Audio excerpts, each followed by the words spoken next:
Chris Lynch Local News with Airpark Canterbury. Affordable, secure 24/7 parking near Christchurch Airport. For quality parking, choose airparkcanterbury.co.nz. Right here, right now, something that the political experts said could never happen is happening. And so congratulations to you for your position. And also congratulations to Chris Luxon and David Seymour in the formation of this government and their political parties, something that also the experts said could not happen. And so if we're going forward, could we just have a look in future at these experts and start examining their record of being right? Because so many times they have been wrong. Can I say also that hearing Mr.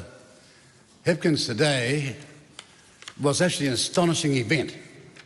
This is somebody that came to power and had his own bonfire of the stupid vanities that his party had in place. But then today he came along and defended it. And the extraordinary thing is, he didn't seem to understand that the forward forecast for GDP for next year by the IMF has us at 159 in the world, just in front of Equatorial Guinea, and doing less than 1% in terms of GDP. And he said that that was a success story. Well, you can see why they are so troubled now in such small numbers. Congratulations to every member of Parliament that's here, from whatever the party they might be, and for the time you're here, because it's a very privileged place to be, and we're all here to do one thing. Despite what some of your leaders or your manifesto might say, and what your past colleagues might say, you're here to represent everybody as one people called New Zealanders, regardless of our DNA, our gender, our background, or our creeds. This country was made being one country. Or as Dame Fiona Cooper said, we signed the treaty so that we could become one people. And I want to remind some people posing here yesterday as though they're the new vision, they're the new light, they're the epiphany of what Maori is. Oh, no, you don't. No, you don't. Let me tell you, if you're looking for trouble, you've come to the right place.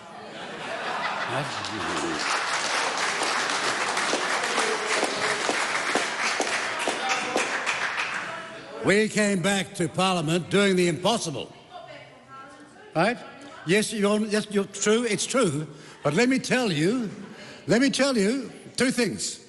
You're heading for 54 years if you're in the Greens, at never having been in Cabinet if your party was formed in the first contest in 1972 under the name Values. 54 years never being in Cabinet is a long time to wait. Even Moses only 40 years and his people made it. For 54 years, and the Green Party is never going to make it back at all, and nor is the party Maori. And I'll tell you why it is. Because you're heading straight to the bottom pile, claiming to be what you're not, the voice of Maori. No, you're not. And never will be. And certainly not someone who is so decolonised he wears a cowboy hat. So decolonised he wears a cowboy hat. Isn't it amazing? Every pretension he's got can be found out in 5 seconds flat. And whilst we're at it, the $350,000 that came from a charity, why on earth did the Party Maori get that money?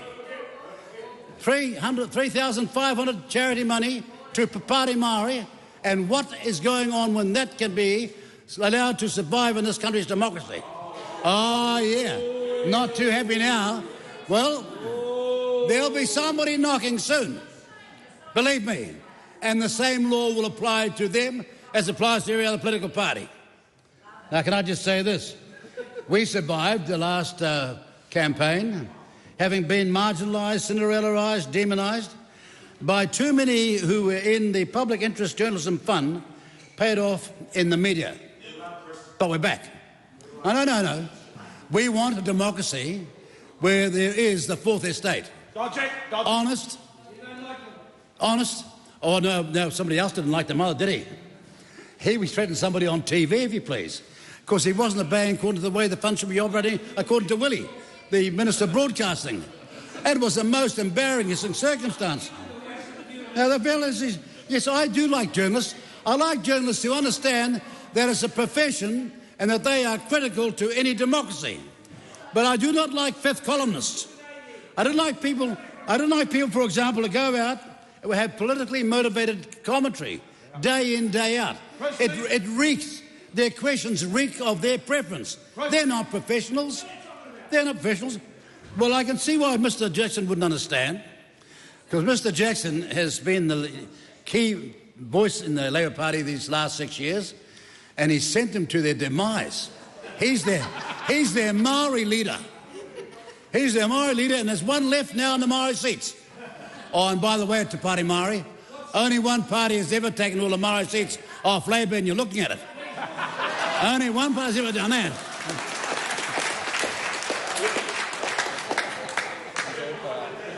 You know, before the 2020 election, New Zealand First was attacked by the Serious Fraud Office. It's April in 2020. We're on about 4.5%, 5, almost 5%, and we're attacked by the SFO. And then the media relentlessly, as an organisation, went after New Zealand First. And one outlet, no fewer, and publicly owned it was too, no fewer than 27 times attacked us. Yep. Yet when we beat the SFO, when we beat the Serious Fraud Office, not once, but twice, before the election and after it, and put out a press statement about our rights, the rights of the victor in this case, they never printed a word. Yeah. They claimed to be balanced. Never printed a word. And after hundreds and hundreds of thousands of dollars of personal cost and expense, they expect me to forgive them and go back to treating them like the way they should be treated. When they understand, no, Radio Wātea didn't do that. You're quite right. Radio Wātea didn't do that because of the guy called Dale Husband that understands fairness. He's one of those guys that despite his colleagues, he's professional. Despite people like Willie Jackson, he remains professional. And I salute that. And that's why I go on this show every second week, like the farming show. All those that talk to us will get to talk to us after the election. But those newfound that turn up the day after, or they did the day before the election, this is true. I was on there too, turned up the day before the election, journalist, and wanted to interview me. And I said, well, is there any chance of any vote being affected by your comment? No. So what the H are you doing here then? That's what they thought was fair. And then all of a sudden now, they want Chris Luxon to rule Winston Peters out. He's misbehaving himself. Oh, no, I'm not. I believe in democracy and I believe in the media. And I want to see them back to doing what they should do and not becoming an unelected political party in this country sitting up there. That's all I want. Ladies and gentlemen, look, can I say that we're out there packing the halls in Tauranga. We got 750 in Tauranga, not one journalist there. Then we're on to places like Dunedin, Papamoa, Dargaville, Invercargill, Hawke's Bay, Kaikoura, Nelson. Everywhere we're packing the halls and no journalists at all. Do you think that's commentary? Do you think that's fair? Or they say, we sent somebody. No, you didn't. I can show you the meeting after meeting after meeting where they wouldn't give us any coverage whatsoever. Oh, no. Unlike that member, she couldn't fill a telephone booth. But we packed the halls. Not enough chairs or anything. And my point is, why were they gaslighting us out of the campaign? This is not what a democracy looks like. And whether people agree or not, they're entitled to hear, as Phil Collins sang, they're entitled to hear both sides of the story. Yes. Not one side, both sides of the story. And here's Willie trying to defend them now. He knows in his heart of heart, as he goes from this job very shortly. And he will. Oh, no. They're calling it, look, when democracy, when you're in a game and in the end they look around and say, who's responsible? And you think to yourself, maybe it's the guy I'm looking at in the mirror, then the time staying here, Willie, is not going to work for you. And the sooner you go, the better, so that somebody can step up and start to rebuild what was once a great party, but has forgotten the workers. They wouldn't know a worker if he fell over one. Totally forgotten the working people of this country. Ladies and gentlemen, we got back because we went to the social media.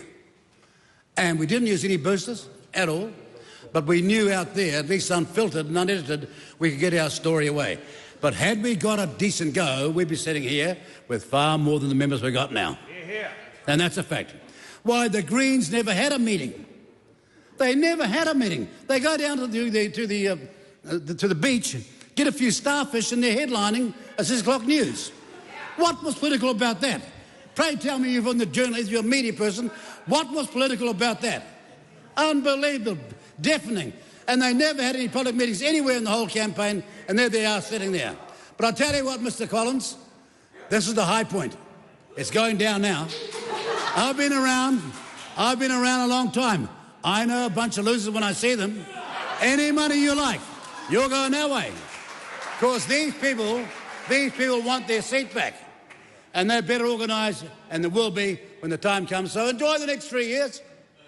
Try to do the best you can, but it won't be long. Ladies and gentlemen, can I just say to those in the media who wrote us off and relentlessly attacked us, guess what? New Zealand First is back. Hear, hear. Hear, hear. Now, I know Willie's charmed by this, because Willie came to a speech where he was giving me a farewell speech that was put on by FOMA, Federation of Maori Authorities, in case people think Maori authorities don't understand how much we've done for them over the years. And Willie gave my farewell speech, and I said to him, Willie, you're being premature. Anybody who even dreams New Zealand First is going to get beaten should wake up and apologise. So, Willie, wake up and apologise now. Another example, well, actually, Willie, having spanned it 6 decades, I can give you a few examples. If you know anybody else has, right? But see, I respect the people that you should respect, like, for example, Ngata and Pomare and Buck and Carroll. These are political geniuses. Their view of the Treaty of Waitangi is written in the book 101 years ago by Ngata himself, not by these people over here making up as they dream it up at some sociological class at university. It's balderdash. Oh no, you can wave and do all the hanging and put the huia feather in your hair, but it doesn't belong there. Ask Ratner. Ask the man himself. What's the huia feather doing in your head? No, the immodesty knows no bounds. But I've got to tell you, I'm pleased New Zealand First is back, and not a day too soon, because this sort of humbug is going to stop. And we're going to go back to calling our country New Zealand. We're not going to have a French Polynesian name. That's an insult to everybody in the South Island. And there's a South Island member of Parliament for Te Pāti Maori, and he can't even defend his people's name for that part of the country. Te Waiponamu's the name. It ain't Aotearoa. Oh, but he's too mute. He's too mute, too new, and too unlearned to even make a defence of it. Did Ngata think that? Did Pomare think that? This genius called Buck, who ended up as a major anthropologist, a doctor first, an anthropologist all the way to Hawaii, did he think that? No. He's my authority. What's yours? What's your authority? They haven't got one.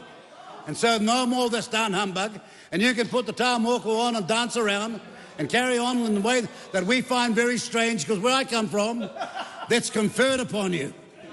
You don't just paint yourself like some tattoo shop. But that's what they're doing. And I saw yesterday, to walk into this place and take over the traditions of a great democracy that's been going since 1854. One of the great democracies in the world. Oh, Willie thought it was wonderful. No consultation, no. Here comes Johnny come lately, or in this case, Rawiri come lately, and he's going to design the whole thing new. I got news for you, sunshine, and it's all bad. We got news for you, and it's all bad. We're not putting up with it. And some of us have done far more for Maoridom than you'll ever do. That's a fact. Who settled this? Who settled the Central North Island tribes' 14 iwi settlement? Who settled that? Right? The Maori Wardens. Who gave them the start? The Maori Women's Welfare League. Mount Hikurangi. I could be here all day what we've done for Maori. Not like these people. All talk and no action. All talk and no action. And we're not coming back. We're not coming back here to listen to. We're not coming back to listen to this humbug any longer. We want this country to be called New Zealand. And if we're going to change the name, then we're going to ask all New Zealanders first. We're not going to have a little bunch of minority who say we're the Maori voice. Okay, so if they're the Maori voice and they got only 3% of the vote most of the time, and yet they say the Maori people are 80% of the population, it means that 1/6 of the Maori people might support them and 5/6 don't. How can they call themselves the Maori voice? And why does Willie sit by mutely allowing them to do that? But we knew from the word go that when these people arrived, that there's going to be a race to the bottom between Te Pāti Maori and the Maori members of the Labour Party. And that's tragedy. It's tragic, because at the end of the day, what we get from that is not what people want out in the Maori world. You know what they want? They want an affordable house. They want, if they feel sick, hopefully not them, their parents or their children, to get treatment medically as soon as they possibly can. And they want to get on the escalators that takes you with education as far as you want to go. And the fourth thing Maori want is first world wages. These people never even talk about that at all. No, it's all their highfalutin Auckland University Sociology Department claptrap, making up as they go along. And the moment you challenge their authority, they start shouting out the easiest cowardice answer, racist. Oh, no, we're not. No, as the founder of the Congo Royal said, Winston is not anti-Maori, he's just anti-nonsense. Remember that? Remember her name? Eddie Tana said that, didn't she? And also somebody's mother said that too. Yeah. Somebody's mother said that too. And I wish he was as bright as his mother and pay more attention. Yes.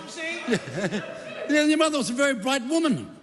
And she had high hopes for this party and New Zealand First. And all of a sudden, the son is going his own way and thinks he's smarter than Mum. Oh, no, he's not. Mr. Speaker, I was going to make a lot of statements today, but the reality is we're out to turn this country around. This was an inflection election. Make no bones about it. If we had not got back these three parties, we were heading off to be Venezuela. Or Myanmar. Cuba. Oh, they're there clapping at the back. That's what they want. Clearly with no idea that it was once the most successful economy in South America, and look at the cot case it is today. Those sorts of policies took them there. Same with Myanmar, under Burma, the most successful economy in Asia, and look what sort of policies took them there. We just got back in time, and we're proud to join this coalition to save this country.